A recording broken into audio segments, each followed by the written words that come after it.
Salut à vous mes gueux et mes gueux, c'est moi le clochard magique et Keitoine Olabac pour un FAQ de folie. Oui, il faut bien que je vous vende ça de façon à ce que vous ayez envie de rester avec moi. Et là c'est le FAQ numéro 4, 5, je sais plus. Et toutes les questions que j'ai, je les ai laissées macérer, maturer, tel le smegma qui finit par se déposer.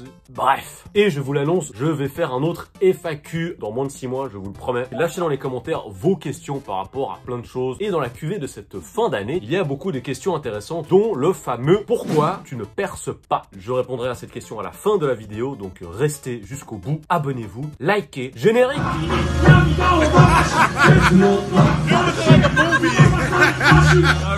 It's my man Tawan. You need some artwork? Hit my man Tawan up.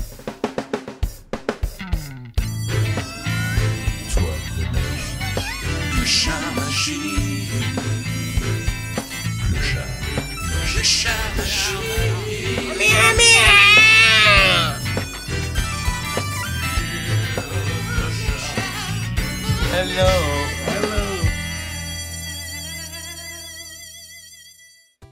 Sans plus attendre, nous allons commencer. Sistaya. Salut à toi Sistaya. Comment donner un prix à son travail? Car si je compte en termes d'heures de boulot, les prix seraient indécents. Bonne question et surtout n'hésitez pas, soyez indécents. Car je vois très souvent trop de personnes brader leurs prix dans les arts visuels et notamment dans le dessin. Et c'est justement là où on peut voir une grosse différence entre le fandom, les gens qui font ça pour rigoler, et les professionnels, les gens qui doivent remplir leur frigo. Là où les prix du fandom tournent plutôt autour des dizaines de dollars, chez les professionnels, ça se compte plutôt en milliers de dollars. Je sais pas pourquoi je vous parle en dollars, on va dire en milliers d'euros. Sans prendre en considération le fait qu'il y a également les droits d'auteur, hein, parce que si je vous fais un dessin, ça ne veut pas dire que je vous octroie les droits d'auteur, à moins que on ait un contrat signé dans ce cas-là. Et pour ce qui est de tarifer tes services, c'est un peu bizarre dit comme ça, mais ce n'est pas du tout ce que vous croyez. Vous avez vraiment l'esprit mal tourné. En fait, c'est moi qui ai l'esprit mal tourné, et mes insinuations font que vous avez également un esprit mal tourné. Je suis vraiment un voyou. Vrai de vrai en un doigt. Pour ma part, afin de donner un prix, je le fais plutôt au cas par cas. Est-ce qu'il s'agit d'un client privé, indépendant, ou est-ce qu'il s'agit d'une grosse structure? Il faut savoir être flexible, parce que évidemment, Jean Gilbert qui veut faire un petit cadeau pour l'anniversaire de sa nièce, tu vas pas lui demander de te payer 1000 €. Par contre, il faut vraiment savoir donner de la valeur à ton temps. Ah ouais, je me fais payer 5 € de l'heure. C'est de la merde. Respecte-toi, respecte ton temps, autrement les gens ne te respecteront pas. J'ai l'impression de chanter du Alliance ethnique. Je vous parle de respect, je vous parle de cette valeur qui se perd en effet. Et je vais vous dire quelque chose, mes cocolins, c'est qu'avec la démocratisation de l'intelligence artificielle, le travail à la main,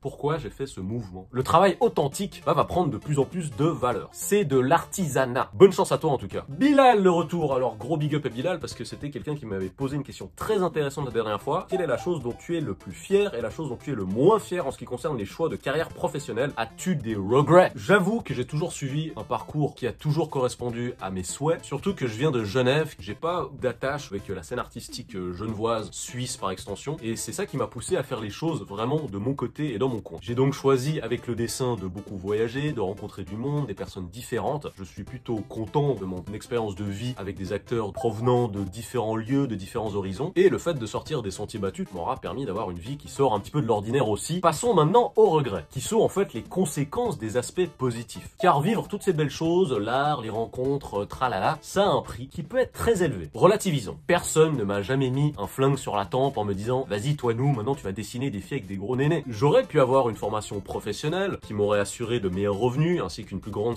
stabilité et sécurité de l'emploi, mais mon rêve a pris le dessus et le contrôle de mon existence. Lors des moments de réussite, c'est le meilleur des sentiments. Je parle du dessin là, hein. T'as jamais étudié pour, t'as jamais eu une formation pour, tu fais tout seul, c'est formidable. Par contre, pendant les périodes de vache maigre, c'est très dur. Et vraiment, les hauts et les bas de ma vie, ça découle du dessin. J'irai pas jusqu'à dire que je ne sais faire que ça, mais par exemple, si je veux me réorienter, c'est très difficile parce que j'arrive quand même à un certain âge. J'ai pas forcément l'envie non plus de me lancer dans des études qui vont me prendre des années et des années. Et en plus de cela, maintenant je suis marié, je vis au Japon, j'ai beaucoup de responsabilités maintenant qui, des fois, je ne sais pas si je peux vraiment les assumer avec ma situation actuelle. Est-ce que je suis vraiment équipé pour faire face à tout ça et que mon talent, en guillemets, et toutes mes belles rêveries d'être un homme libre... Génie, tu es libre. Est-ce que ça peut vraiment se concrétiser? Et c'est là où j'en arrive à mon vrai regret, c'est que j'aurais peut-être dû essayer de moins sacrifier de mon temps, de mon énergie pour le dessin et pour le Japon. Parce que le Japon est également une conséquence du dessin, comme mon parcours dans le hip-hop est une conséquence du dessin. Je n'oublie pas que j'ai le gros de ma famille et mes meilleurs amis qui sont en Suisse. Faut-il vivre au Japon? Merci Bilal pour ta question. Ardingo. En tant que viewer de l'ombre, sache que j'apprécie grandement tes vidéos. Elles donnent un point de vue très réaliste de ce que l'on peut rencontrer durant sa vie d'artiste, alors que la plupart du temps c'est très édulcoré chez les autres, et tes vidéos sont donc rafraîchissantes en un sens. Pour le FAQ, est-ce que tu te rappelles de ta première commission? Pardon, j'ai lu le premier paragraphe parce que j'ai cru que c'était une question en fait, donc vraiment un grand merci à toi. Parmi les gens que j'ai eu vraiment l'habitude de fréquenter ces 15 dernières années, c'est surtout des gens dans le rap, et je viens d'une école du rap où l'authenticité c'était le truc le plus important. Et c'était comme ça qu'en fait on s'imposait artistiquement et également d'un point de vue personnel. J'essaie d'être le plus vrai possible. Vivre, à mon avis, ce n'est pas prétendre. Et ma première commission, oui, je m'en rappelle bien. J'avais un ami à l'époque à Genève qui était le président d'un club de footnet, si je me rappelle bien. Je connais pas le terme actuel qu'on utilise pour ce sport. En gros, on joue au tennis avec un ballon de foot. Voilà, désolé, c'est peut-être pas la meilleure des descriptions. Cet ami s'appelait Damien, donc grosse salutation à toi. Et en 2007, il m'avait demandé de dessiner le poster d'un événement, le tournoi du jet d'eau. Genève est connu pour son jet d'eau, et vu que j'étais déjà con à l'époque, je me suis dit, ouais, je vais faire un jeu de mots entre jet d'eau et Jedi. Et voilà le résultat. Obi-Wan Kenobi qui se trimballe un sabre laser qui a la forme du jet d'eau de Genève. En fait, je suis assez un génie, quoi. D'ailleurs, ce dessin avait été redessiné en 2012, rien à voir avec le footnet cette fois, et je n'ai pas manqué de mettre le petit téton à la princesse Leia. J'ai honte de ce que je dis. J'avais également dessiné la page d'accueil de leur site internet. Si je me rappelle bien, ils m'avaient payé 300 € pour les 2 dessins à l'époque, ce qui était très bien pour moi. Et un grand big up à Damien parce que c'est lui qui m'a donné cette première opportunité. Et c'était aussi à cause de cette commande dessin que j'avais acheté ma tablette graphique, et c'est la même que j'utilise jusqu'à ce jour. C'est un truc de malade parce que ça fait 15 ans que je l'utilise, quoi. Ah, il y a une deuxième question de Hardingo qui me demande, tu comptes continuer de bosser sur Photoshop ou tu comptes tester d'autres alternatives comme Clip Studio Paint, Krita ou Paint Tool SAI, je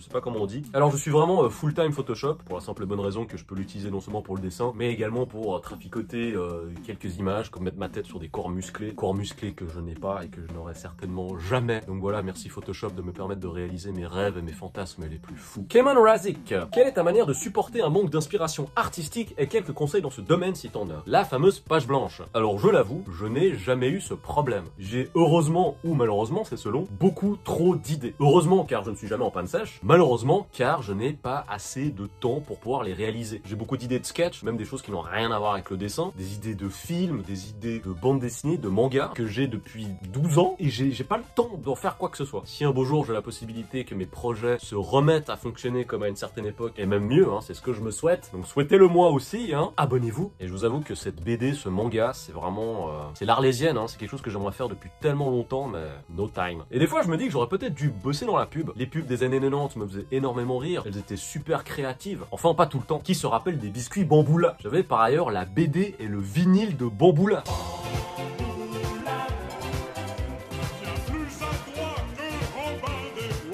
Grande musique. Si je dois te donner un conseil, si t'as une panne d'inspiration, je t'invite tout simplement à prendre un petit peu de distance et à décrocher. Car le processus créatif, c'est quelque chose qui se contrôle pas. T'as meilleur temps de ne rien faire, te changer les esprits, plutôt que de te forcer à essayer pour au final faire de la merde et te frustrer. Bonne chance à toi, Keman Razik. D'ailleurs, Razik, c'était pas le nom d'un des gars dans Art les cœurs à vif. Petite Lily, petite folie. Salut Lily, gros big up à toi. Comment tu es rentré dans le monde des NFT, des conseils pour débuter? Parce que c'est vrai que ça fait maintenant depuis un peu plus d'une année que je suis dans les NFT. J'ai une petite collection sur Algorand qui fonctionne pas trop mal. Je vous mets les liens dans la description pour aller voir mes NFT. Alors, je suis rentré dans les NFT grâce à un très bon pote à moi qui s'appelle Hot Vibe.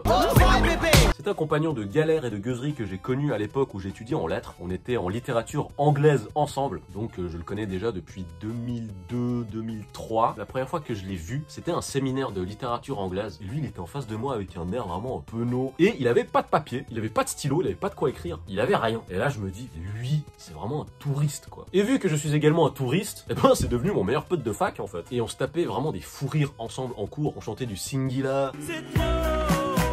Tragédie.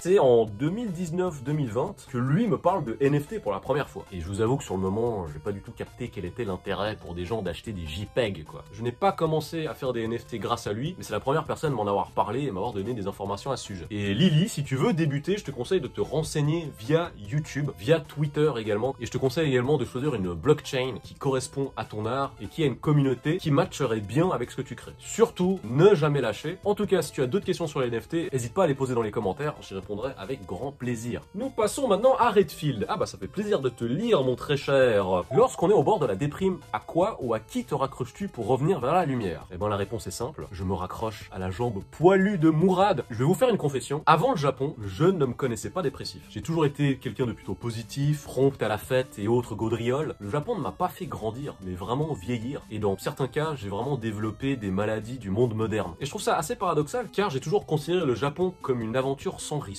C'est-à-dire que le pays est super safe, les chances de te faire emmerder sont très basses, et la majorité des gaijin, des étrangers qui viennent ici, c'est souvent des gens qui sont gentils, enfin voilà, c'est souvent des otaku qui sont assez faibles en fait.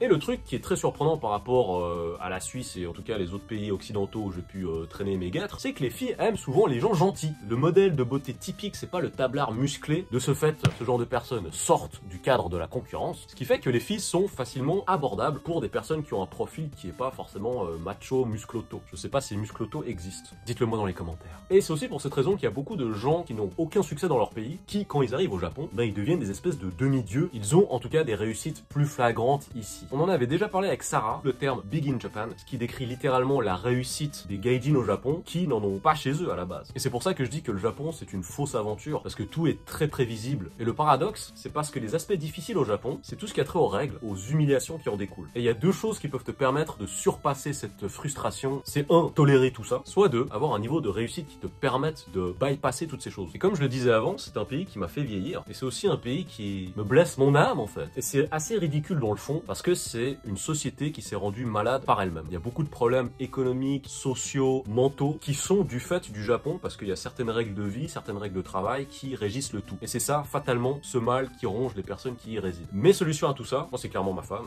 Kiko, et la réussite. Je reparlerai de ce sujet parce que c'est un sujet qui est très important et qui doit vraiment pas être occulté au Japon. Prenez soin de vous et des vôtres, et Redfield, j'espère vraiment que tout va bien pour toi. Dor Yax. Swan, je me pose vraiment la question, pourquoi tu n'as pas percé malgré tes vidéos incroyables? Voilà une très bonne question. Après, à quel niveau est-ce que tu situes ta question? Est-ce que tu parles d'ici de YouTube ou est-ce que tu parles du dessin? Le dessin, c'est un petit peu différent parce que j'ai quand même un peu un background dans le dessin, hein, faut le dire. Je ne suis pas à plaindre. 90% des artistes galèrent énormément et j'ose penser faire partie du 1% restant. Et si ma cause et mon art vous touchent le cœur, hein, pas le cucu, il y a plein de façons de soutenir. Et même en étant ici sur ma chaîne, eh ben, vous soutenez également. Et par contre, si dans ta question tu parlais du fait de percer sur YouTube, ah bah oui, c'est clairement un échec cuisant. Ma chaîne bide plus que moi. Et c'est dire, hein, je commence vraiment à avoir un bon bidon là. Et si je continue vraiment de le faire, c'est pour vous mes gueuses et mes gueux. On n'est pas beaucoup ici, mais c'est un noyau fort, c'est vraiment une belle communauté. Et les raisons de ces échecs, j'ai peut-être une personnalité qui divise, hein. J'ai un avis qui est tranché sur pas mal de choses. Je suis pas du genre à faire l'effort, à vous parler du genre « salut mes cocos, bisous ». Je suis pas dans une démarche de séduction en fait. Je ne dois pas être très bon pour de toute manière.